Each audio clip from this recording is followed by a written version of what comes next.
Hard-boiled Haggerty in the ring now. Today is the heyday of the pretty boy. Kowalski is called killer. The flying Gene Stanley of Chicago. She likes it. Oh, boy, that can hurt. Right here at the ringside while we go in for a riot of roughhouse that's flatly called wrestling.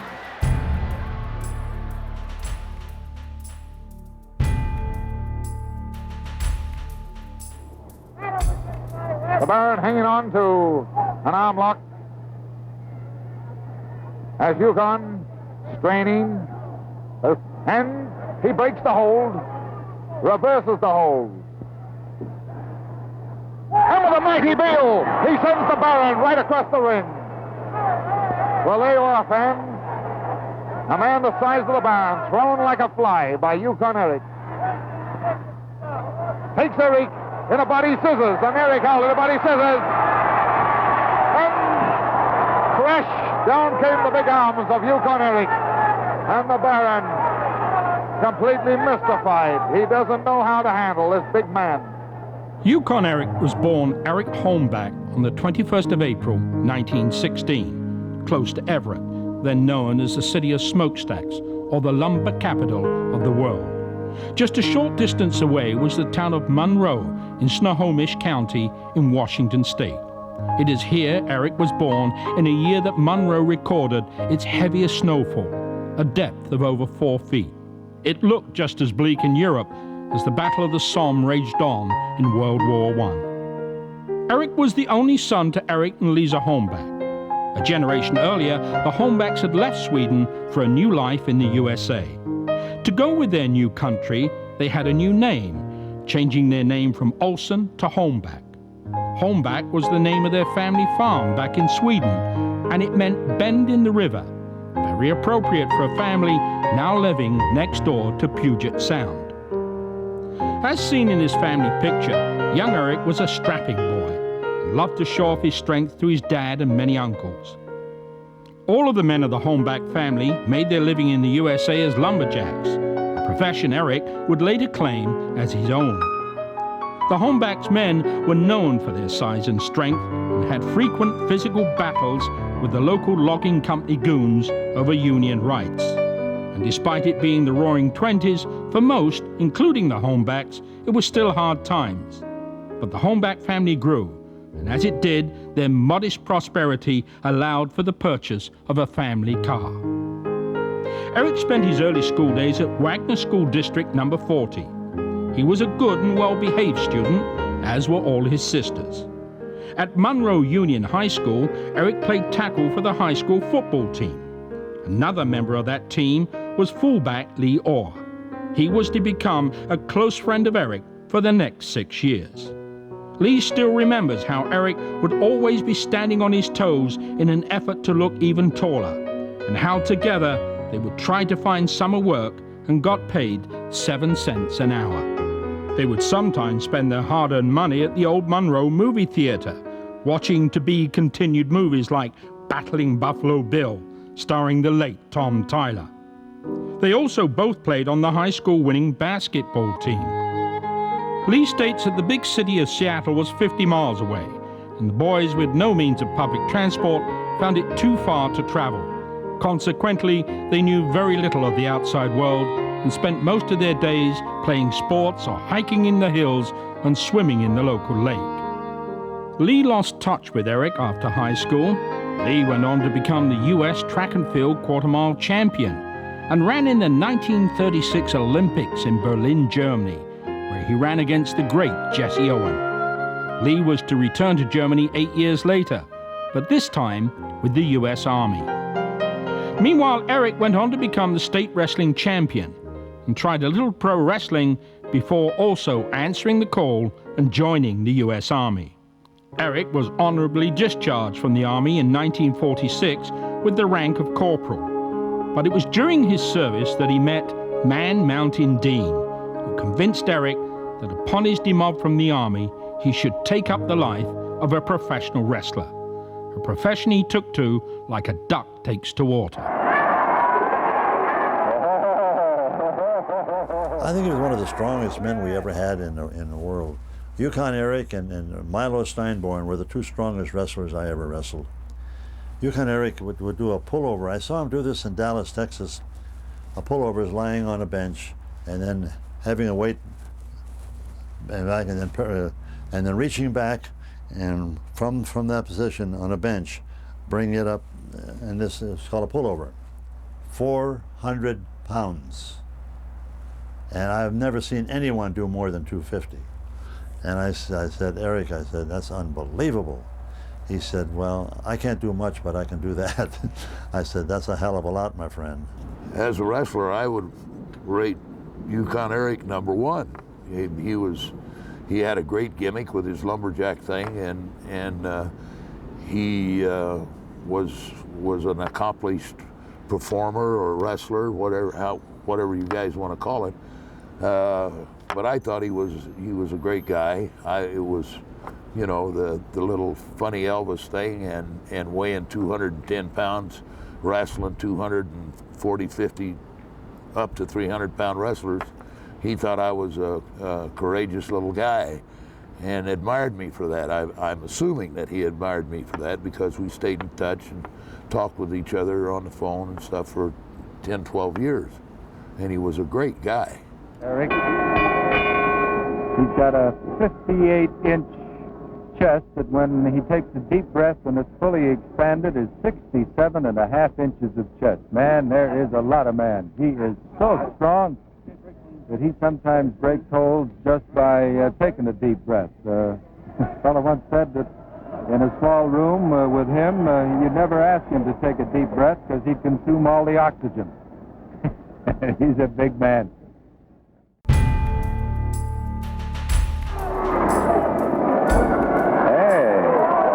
Cute trick right there, huh?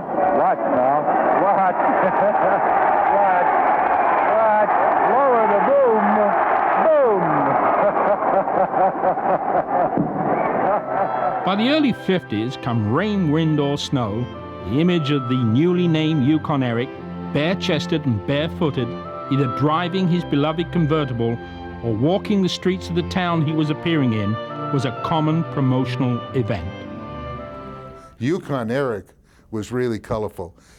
I was wrestling in Quebec and Montreal, and it was 25 below zero. And Yukon is running around with short sleeves, that lumberjack plaid type shirt, and he's running around like the weather's not even bothering him. And I remember a funny incident. One time, he went down to buy a new Cadillac convertible because he put the top down in the freezing winter, and he had these big 20-plus inch arms hanging out the window. And he goes down, and he's got $5 bills, $1 bills, 6,000 of them. I think in those days you buy a new Cadillac for $6,000. And he brings in a bundle with these 6,000 bills practically, and here's all the salesmen. He's got them down on the floor counting the money. So he really knew how to make them remember him. I'll never forget him. I was driving down the damn road one time, and there's Yukon, and he's got a flat, and he's got a Cadillac, and he's got his great big arms hanging out the damn door. He's got this Cadillac convertible, and he's got a flat tire. And he said he didn't have a jack. He said, Haggerty, well, I lift the car. Will you just put the tire on? I said, oh, God damn it, I can't believe it. He lifted the goddamn car up. I'm sorry, the darn car. He lifted the darn car. I slipped the tire on. He's something else. He's a very strong guy, a very likable guy. He would run outside after his match with his bag in his hand, all his clothes under his arms. He'd be in his tights, short tights, boots and socks, and he'd run out to his car, which was a convertible, the top down, and here it is below freezing, and he'd drive off in the freezing weather with only his boots and trunks. The other story that I heard that I thought was very funny, some of the wrestlers got together, and wrestlers were well known for pulling pranks on each other, which is known in the wrestling world as ribs. Several of them got together one time, and at the time, Yukon Eric lived in a trailer out in this open, it was a lot of land he lived on. And several of the boys pulled up to the trailer, hooked it up to their truck, and pulled it off. They thought when Yukon Eric came home, he'd be all upset, you know, he'd be wondering whatever happened to his trailer. So Yukon drives up, and they were watching from behind the trees. Yukon drives up, gets out of his car, never missed a beat. He walked to the steps that led up to the trailer, walked up the steps, and stepped down like he was walking right into the trailer. He walked around the trailer, went over to the refrigerator like he was opening the refrigerator, and he's pantomiming all this stuff. He evidently knew that they were pulling a prank on him. He went through everything just as if the trailer was still there. Took a drink out of the refrigerator, closed it, started drinking it. He went in the bathroom. He did all these things and never missed a beat. Went back up, down the steps, got in his car and left. And he actually, what he did, he reversed the joke on the wrestlers. And they put the trailer back and he came back later and it was back. But I thought that was a funny story about Yukon Eric, just how sharp he was. It was while on one of his many trips to Toronto, Canada, that he met a young teenage girl many years his junior. They would have fallen in love, and soon after, he whisked her away to southern Georgia, where they were married with just a few close friends in attendance. They were to have 3 children, a boy called Eric and 2 daughters. But Eric was to keep his personal life very secret. He spent most of his time on the road wrestling all comers. One ongoing feud was with Killer Kowalski. In fact, Kowalski got the name Killer after one of his 15 fights against Yukon. The match we had in Montreal, had a match with Yukon Eric, and in the match now Yukon Eric had a bad color for our ears, 2 of them. In the match, I body slammed and knocked him down. I tied his leg in a rope. Over the second rope, his toe underneath the bottom rope. And so I climbed. I used to do it for a finish. I used to climb the top turnbuckle, top rope, jump down across the guy's chest. That was one of my famous moves. Knee drop off the top rope. So I did it to Yukon Eric. But the referee's underneath me untying his leg. As I'm coming down, Yukon Eric saw me come in, he turned away from me. I turned in midair and my shin bone scraped it, so tight, scraped his cheek. I hit the ear and ripped right off the side of his head. There's photographs of him with just a lobe left. And his ear cauliflower rolled right across the ring. So this was a Wednesday. Friday, the office get paid. They paid every Friday. So as I walked in, Eddie Quinn, the promoter, says, "Been to the hospital?" "For what?" "What do you mean, for what, you dumb Pollock? Go to the hospital, apologize." "For what? I've injured other wrestlers. I never apologized in my life." So he said to the officer, "Take him to the hospital." It's only a block away. So I went to the hospital, we went up to the second floor, I looked over, I see a bunch of people in the room there where he was at. So as I started walking away, the office guy run over this, Wladek Kowalski, at that time it was called Wladek Kowalski, that's Walter, Wladek is Walter in Polish. He's out there. So I said, "Oh boy," so I walked over, stood in the doorway.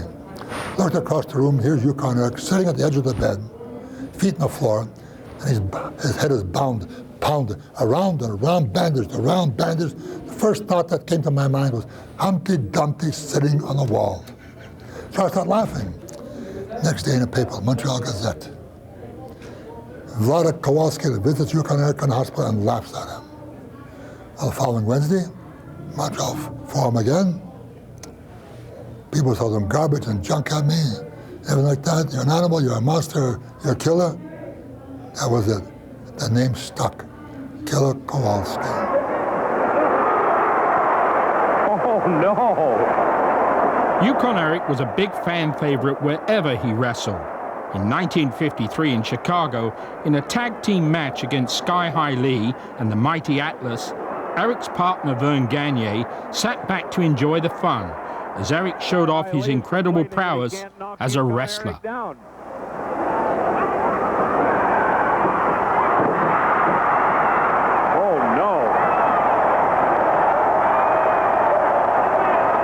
Refereeing a wrestling match with Yukon Eric was really tough because he was one tough wrestler.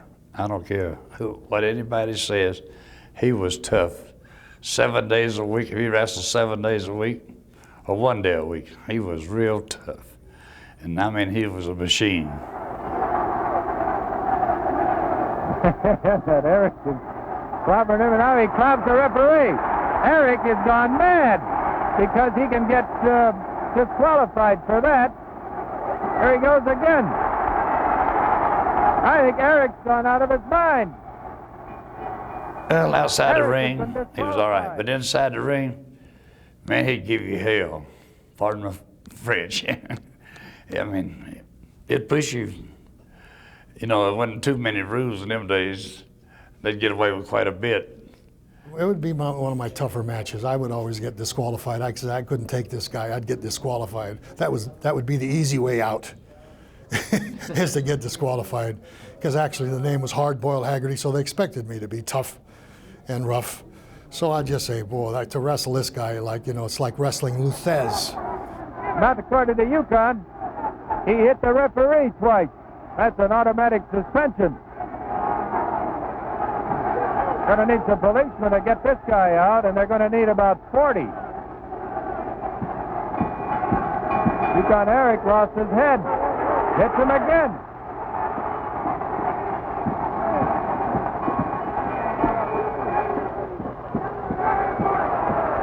Man alive! This guy's really gone mad. That's the place in an uproar. Blood streaming down from his... Yukon Eric runs out of the ring, and Yukon goes right after him.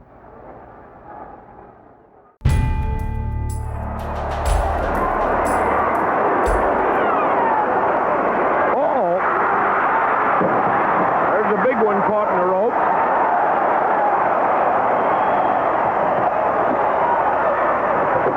Oh, no! I have now seen everything. Here's a headlock on Eric. Oh, they're both used to doing that, you know. Oh, ho, ho, ho, ho. Rub there.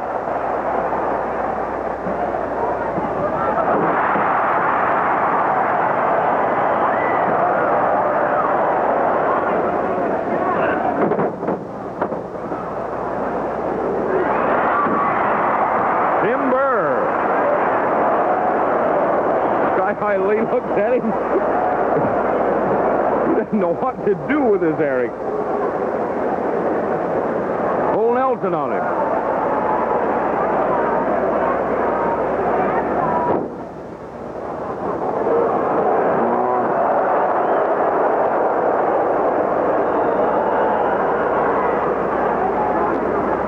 Well, we'll try again, says Eric.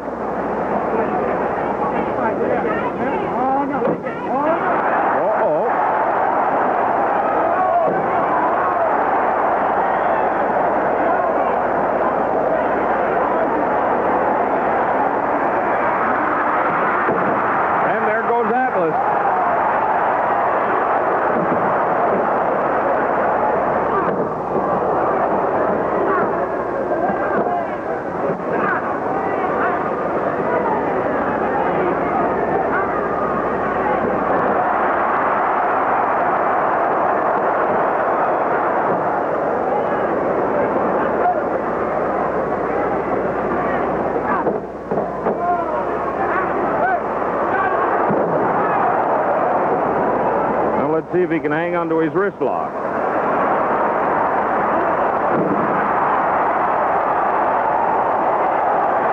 You can see what's going on. There's no use for me to talk.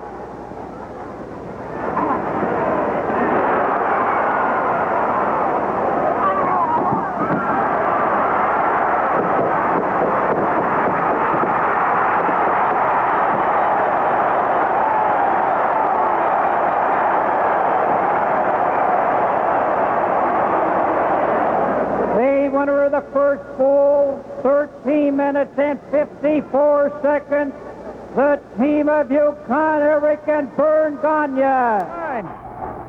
In a Broadway musical, it was written, "Rise up and look around you, and you'll see where you are." In 1965, Eric must have done just that. And what he saw, he did not like. He was now totally alone. His wife, through sheer loneliness, had left him and had taken the 3 children with her. Eric was now living at the A&B trailer site in Tonawanda, New York. And on January the 16th, as he drove into Cartersville, Georgia, as fate would have it, he spotted the very church that he was married in. He had only moments earlier called his old wrestling buddy Sputnik Monroe. Now, on the day of Yukon Eric's demise, he called me And I told him I lived on the north side of Atlanta and in Chamblee. He was coming from Florida. And I didn't exactly give him any directions or anything. I just told him where I lived, you know, give him the address. And our conversation wasn't leading towards him coming out. However, I did ask him, you know, he said, well, I don't think I have time. You know, he was going back to Toronto. And so I said, okay, well, it'd be great to see you. And he said, well, maybe we can work it out. Okay. And then the next morning, they found out who he was and everything, and the sheriff's department come over and told me that he had committed suicide. And they, he always drove around regardless what the temperature was, with top down on the Cadillac. He pulled into a church, I guess, to die on sacred ground, and pulled the trigger on himself. Very, very tragic. Eric had in fact come to realize that his life was now going through severe emotional changes, and that his life would never again be the way it had been. Sadly, Eric could neither understand nor cope with this new reality.